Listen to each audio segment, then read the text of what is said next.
Ta avtomobil je kot kakšna prijazna babica, torej nekdo, ki ti je vedno na voljo, nekdo, ki te posluša, ko razlagaš o neumnih problemih, nekdo, ki te vpraša, Anže, a si kaj lačen in v bistvu tudi, če rečeš, ne, v bistvu nisem, ti odreže kakšen košček kruha. Skratka, nekdo, ki je vedno ob tebi in nikoli ni siten ali pa naporen. Podobno je v bistvu s tem avtom. Salamo se pozabil. Toyota Corolla Cross je ta moj famozni primer avtomobilske babice, ki jo v bistvu potrebuje vsako v življenju.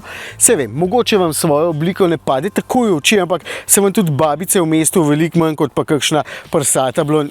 No, da ne zaidem.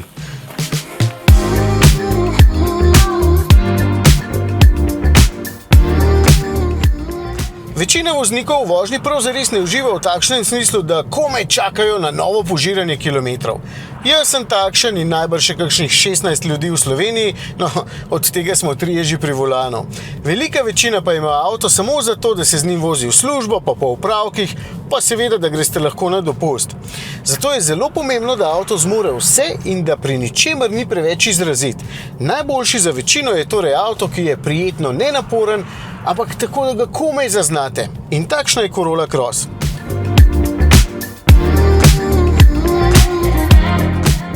V bistvu enako velja že za navadno Corollo. Tudi ta je zelo prijetna, ampak danes vsi hočete imeti križanca, zato se je Toyota prilagodila in naredila višjo Corolla Cross.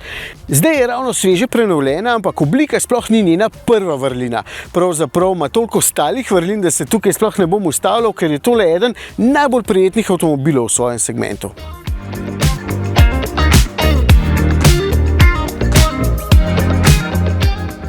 Znotraj je dovolj zanimiva, da nihče ne bo naredil obrazne grimase fuj in hkrati dovolj zadržana, da nikogar s svojim izgledom ne bo vrgla na rit.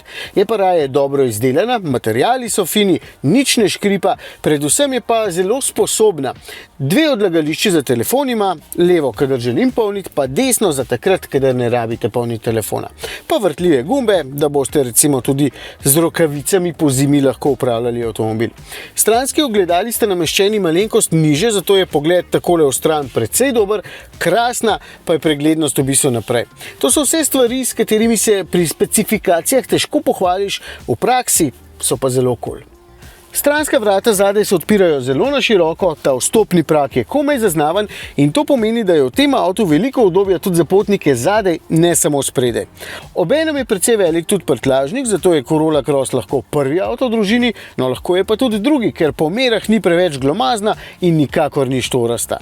V bistvu je po dolžini zelo podobna modelu CHR, okrog 10 cm je daljša, je pa prostorsko mnogo bolj vsestranska.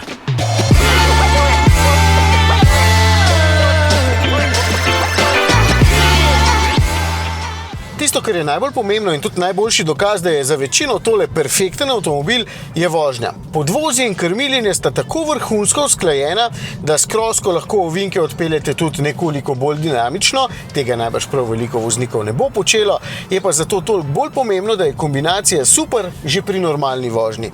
Veliko je udobja, vožnja komaj zaznavna in tako prijetna, da se boste spočiti pripeljali na cilj tudi po več urah vožnje. Vem, nekateri boste rekli, ne, se pa motor zaradi neskončno stopenjskega menjalnika ves čas dere. Totalno nepomembno, ker se motor v bistvu dere samo takrat, kadar močno pospešujete, torej pri vključevanju na avtocesto ali pa pri prehitevanju.